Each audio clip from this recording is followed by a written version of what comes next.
Hi, നമസ്കാരം. എല്ലാവർക്കും കണ്ടതും കേട്ടതും പരിപാടിയിലേക്ക് ഹാർദവമായ സ്വാഗതം.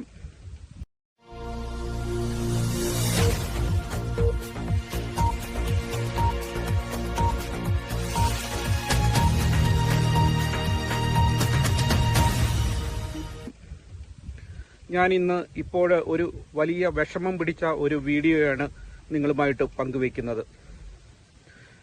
കർണാടക ഷിരൂരിൽ മരിച്ച നമ്മുടെ പ്രിയപ്പെട്ട അർജുൻ ഇനിയും ഓർമ്മയിലേക്ക് പോകുകയാണ്. അദ്ദേഹത്തിന്റെ ഭൗതിക ശരീരം അദ്ദേഹത്തിന്റെ ജന്മനാടായ അദ്ദേഹത്തിന്റെ വീട്ടിലേക്ക് കൊണ്ടുവന്നിരിക്കുകയാണ്. കണ്ണാടിക്കൽ ഗ്രാമം അദ്ദേഹത്തെ കാത്തു നിൽക്കുകയായിരുന്നു രാവിലെ മുതൽ. അദ്ദേഹത്തിന്റെ ബോഡി രാവിലെ 9 മണിയായപ്പോൾ വീട്ടിൽ കൊണ്ടുവന്നു.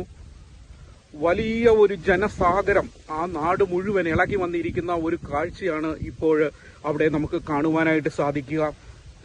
എത്ര വേദനാജനകമായ ഒരു അവസ്ഥയാണ് അവിടെ. ആകെ വളരെ അലമുറയിട്ട് കരയുന്ന ദൃശ്യങ്ങളും മറ്റുമൊക്കെ നമുക്ക് വീട്ടുകാരുടെ ആ നിലവിളിയും ഒക്കെ നമുക്കവിടെ കേൾക്കുവാനായിട്ട് സാധിക്കും. വന്നു നിൽക്കുന്ന നാട്ടുകാരുടെ കണ്ണിൽ നിന്നെല്ലാം കണ്ണുനീർ ധാരയായി ഒഴുകുകയാണ്. അവിടെ നിൽക്കുന്ന ഓരോ വ്യക്തിയെ സംബന്ധിച്ചും ഹൃദയം തകർന്നു നിൽക്കുന്ന ഒരു അവസ്ഥയിലാണ്. അദ്ദേഹത്തിന്റെ കഴിഞ്ഞ ദിവസം നമ്മൾ കണ്ടു, അദ്ദേഹത്തിന്റെ സഹോദരൻ അവിടെ വന്നിട്ട് ആ പുഴയുടെ തീരത്ത് വന്ന് ചേട്ടന്റേതായ എല്ലാ വസ്തുക്കളും ഓടി ഓടി നടന്ന് പെറുക്കുന്നത് കണ്ടു. അത്ര വൈകാരികമായ ഒരു രംഗത്തൂടെയൊക്കെ നമ്മൾ കടന്നുപോയതാണ്. അദ്ദേഹത്തിന്റെ ഷർട്ടും അദ്ദേഹത്തിന്റെ മറ്റു ഡ്രസ്സുകളും ഒക്കെ, അതുപോലെ കുട്ടിക്ക് വാങ്ങി വെച്ചിരുന്ന കളിപ്പാട്ടവും ഒക്കെ അദ്ദേഹം എടുത്തു വെച്ചു. എന്റെ ചേട്ടൻ വാങ്ങി വെച്ചതാണ് എന്നൊക്കെ പറഞ്ഞുകൊണ്ട് അദ്ദേഹം എടുത്തുകൊണ്ട് വരുന്ന ആ സീനൊക്കെ നമ്മുടെ മനസ്സിനെ വല്ലാതെ പിടിച്ചുലയ്ക്കുന്ന കാഴ്ചയായിരുന്നു.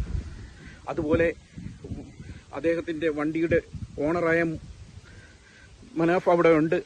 അദ്ദേഹത്തിന്റെയൊക്കെ ഹൃദയം തകർന്ന ആ അവസ്ഥയിൽ അവിടെ നിൽക്കുന്ന കാഴ്ച നമ്മളെയൊക്കെ അങ്ങ് വല്ലാതെ വിഷമത്തിലാക്കുന്ന ഒരു കാഴ്ചയാണ്. പിന്നെ അവരുടെ കുടുംബാംഗങ്ങളുടെ ആ കരച്ചില് നമുക്ക് താങ്ങാൻ പറ്റുന്നില്ല. നാട്ടുകാരെല്ലാം അവിടെ തടിച്ചു കൂടിയിട്ടുണ്ട്. രാവിലെ തന്നെ അവിടെ വലിയ ഒരു ജനസാഗരമാണ്.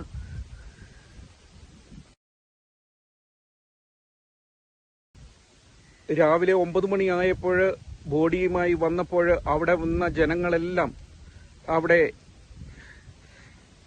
തടിച്ചുകൂടിയിരിക്കുകയാണ്. എനിക്ക് എന്താ പറയേണ്ടതെന്ന് അറിയാൻ പറ്റുന്നില്ല. അത്രയ്ക്ക് മാനസികമായിട്ട് നമുക്ക് ഓരോരുത്തർക്കും, എന്നെ പോലെ തന്നെ ഓരോരുത്തർക്കും ആ ഒരു ഫീലാണ്. നമ്മുടെ ഒരു കുടുംബത്തിലെ ഒരു അംഗത്തെ പോലെയാണ് അർജുൻ എന്ന് പറയുന്നത്.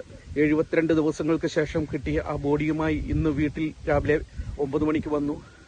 11 മണിയോടുകൂടി വീട്ടുവളപ്പില് അദ്ദേഹത്തിന്റെ ബോഡി സംസ്കാരം നടക്കും. അദ്ദേഹത്തിന്റെ ബോഡി വീടിനോട് ചേർന്ന് തന്നെ ദഹിപ്പിക്കുകയാണ്. അദ്ദേഹത്തിന്റെ സംസ്കാരം അവിടെ നടക്കുകയാണ്.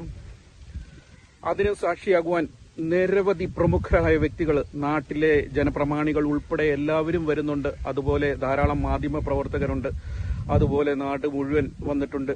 പിന്നെ സാധാരണ ജനങ്ങളൊക്കെ അവിടേക്ക് ഒഴുകിയെത്തുകയാണ്. കാരണം നമ്മളുടെ ഒരു കുടുംബത്തിലെ ഒരു അംഗത്തെ പോലെയാണ് ഈ പറഞ്ഞ അർജുൻ ജനമനസ്സുകളിൽ. അദ്ദേഹം ഇനി ഒരിക്കലും മരിക്കുകയില്ല. നമ്മുടെ മനസ്സിലൊക്കെ ഓർമ്മയുണ്ടാവും. അത്രയ്ക്ക് വൈകാരികമായ നിമിഷങ്ങളിലൂടെ ലോക ചരിത്രത്തിൽ തന്നെ ഇത്രയും ദിവസം അന്വേഷിച്ച് കണ്ടെത്തുന്ന ഒരു ബോഡി ഈ അർജുന്റെ ആണെന്ന് തന്നെ നമുക്ക് പറയാം. ഏതായാലും നമുക്കും ഈ നിമിഷം അദ്ദേഹത്തിന്റെ ആത്മാവിന് വേണ്ടി പ്രാർത്ഥിക്കാം. ആ വീട്ടുകാർക്കൊക്കെ മനസ്സിനും ശക്തിയും ധൈര്യവും ഒക്കെ കൊടുക്കുവാൻ സർവേശ്വരൻ അനുഗ്രഹിക്കട്ടെ. അദ്ദേഹത്തിന്റെ ആ കുഞ്ഞു കുരുന്നിന്, ഒരു കുട്ടിക്കുമൊക്കെ, അതുപോലെ അദ്ദേഹത്തിന്റെ വൈഫിനും, അതുപോലെ മാതാപിതാക്കൾക്ക്, ഹൃദയം തകർന്നു നിൽക്കുന്ന ഒരു അമ്മയുണ്ട് അവിടെ, പെറ്റ അമ്മ. അവരുടെയൊക്കെ മനസ്സിന് ആശ്വാസം ഈശ്വരൻ നൽകട്ടെ.